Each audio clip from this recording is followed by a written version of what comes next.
Sure. Hey, Guy, how's it going, man? Everything's great, man. How are you? Good, man. Good. So, you're projected lottery picking. It's quite possible that the Hornets could draft you. Have you thought about that? What do you think about that prospect? Yes, sir. I've thought about it. I think this would be a good fit for me. They play up and down a lot. I like to get out and transition, and that's where my strengths are. They have a really good point guard here in LaMelo. Can really pass the ball. It would be a lot of fun playing here. I'm sure the people in Charlotte would be excited to see that. It'd be like Showtime. But yeah, I've thought about it. Yes, sir. Yeah, what's the benefit of playing with a player like LaMelo?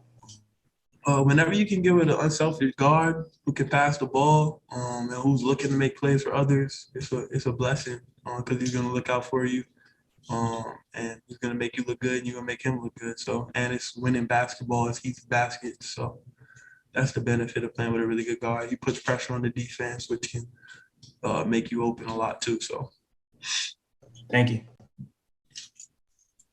Rod, go ahead. Hey Kai, how you doing, man? great. How are you? Not too bad. You mentioned LaMelo. Just wondering, obviously, pick and roll is a big part of the game as well.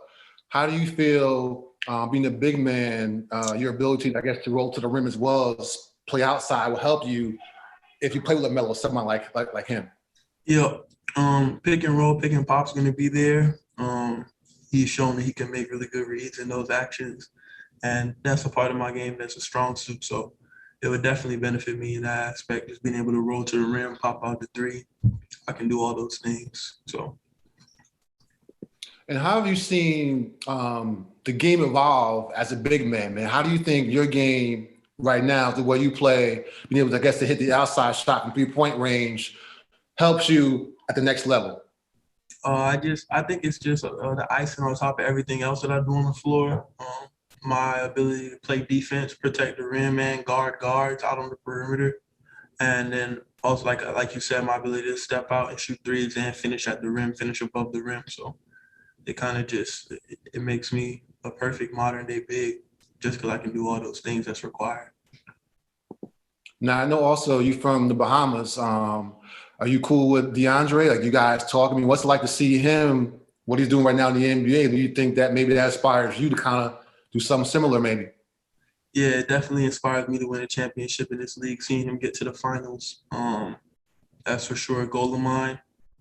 Um, I don't know if they're gonna win now. Now it's looking good. I mean, I had the Bucks winning from the jump, but them getting this far is very impressive. He's been playing some really good ball, so it's definitely inspiring. But I haven't been in contact with him recently. But him and I worked out together about 4 years ago, in Kendall Isaac's gym. We worked out together, played some one on one. He taught me a few things, showed me some aspects to add to my game. So it was good. And then just last thing is today's workout. I mean, how would you say it went? And I guess what did you learn from the staff, if anything, about feedback about your game or what they like about what they saw today, if anything? Um, my workout went really well today. Um, I got to show all aspects of my game, scoring inside and outside, shot the ball really well. The feedback I got from them was just that what they like about me is my ability to defend out on the perimeter and protect the rim. They feel like I can make impact immediately with that. And just my rebounding, putting pressure on the rim on the offensive glass, and my ability to sprint the floor and run with LaMelo. So that's been some of the things that they talked about. And do you have any more workouts planned? I know you went to the Kings, I guess, on Friday. You have anything else coming up next couple of days here? Yeah, I have two more workouts. Thank you, man. Thank you. Jason, go ahead. Thanks, Michael. Hey, Kai. I'm Jason Brown with Spectrum News One here in Charlotte. I read where your background initially, as far from an athletic standpoint, was in track and field. And so I'm curious as to how you feel, if any, of those skills have helped translate in your transition to playing basketball. Yeah, they for sure have. My ability to sprint the floor, like I said before, and just my overall athleticism. I was training to be a really like fast twitch athlete who could jump and run. And so it all just carried over to basketball in terms of athletic wise, and then I just kept working on my skills. So What was the best event for you in track and field? Long jump, triple jump, and high jump. Those are my 3 events that like I was really good at. You know?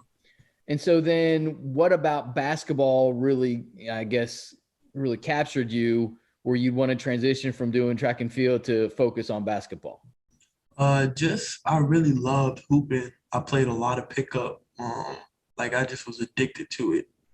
If I would say I played a lot of pickup at Sugar Sand Park in Boca Raton.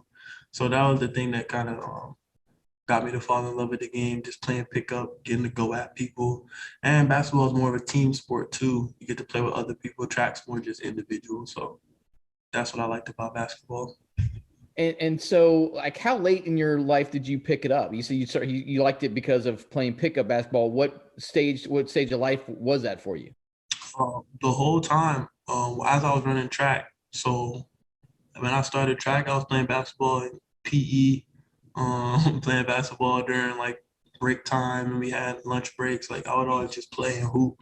And I played a lot in gym class. I was one of those kids who was like a gym class legend. I was giving bucks. So. But yeah, I never really made the team in 7th or 8th grade. I just kept getting cut out, work out a lot. I had a trainer, but he cut me in 7th grade, cut me in 8th grade, and I just kept kind of working on my game. I would wear ankle weights to school, get up at like 5, do weights, all of these things to try to make the team, and he still just cut me. But I just kept working from there. And then I had a growth spurt. I grew to like 6'6" when I was 15. And I went back to the Bahamas and I kept training. And then when I moved back over to the States, I went to Orlando Christian Prep and I was on the varsity team. And that's kind of where my recruitment started to pick up and where I was getting like just the response that I wanted from the game. And Jason, if we could do one more real quick, and then we'll go to Jonathan. Sure. And I wrap imagine up. real quick then that, you know, when you finally made the varsity team, that was a big deal for you. Yeah, it was. But at that point, it was kind of like I had already played in basketball without borders. I was on the Bahamian national team. So I made a national team before I made a varsity team. Ain't that crazy? But at that point, it was kind of just like, bro, if I don't make the team now, somebody just out to get me. I was like 6'9", ran like a deer, was dunking on everybody. But yeah, I finally got on the team and played a season. We won a state championship, and I had like 10 offers by the end of the season. And then going into that spring and summer, that's kind of when my recruitment really picked up. Started to get some offers from like high major schools and stuff like that. Yeah, that's kind of like the story for me. All right, Jonathan, and then we'll wrap up with you. If I could ask you a few small questions, what grade were you when you made the varsity team first? That first year I played varsity, it was technically my senior year of high school. Oh, wow. Yeah, I was 16 years old, going on 17. I was a young senior, but yeah. But I also missed 11th grade because I had to spend it in the Bahamas instead of being in the States just because of some visa problems. But I think I would have made it 11th grade year. But yeah, senior year was my first year playing varsity basketball. Then I did a prep year after that at Brewster Academy. So I could graduate at 18 because I was so young. I didn't want to go straight to college. I could have went straight to college. I could have went to Dayton or Arizona, but I decided to go do a prep year so I could go to Texas. So what made you go to the Bahamas, after your middle school years? Yeah, after those first 2 years of high school, my mom's visa, she was kind of like just done with school. She couldn't finish one more year of school, just financial things. So we had to go back and our visas got canceled.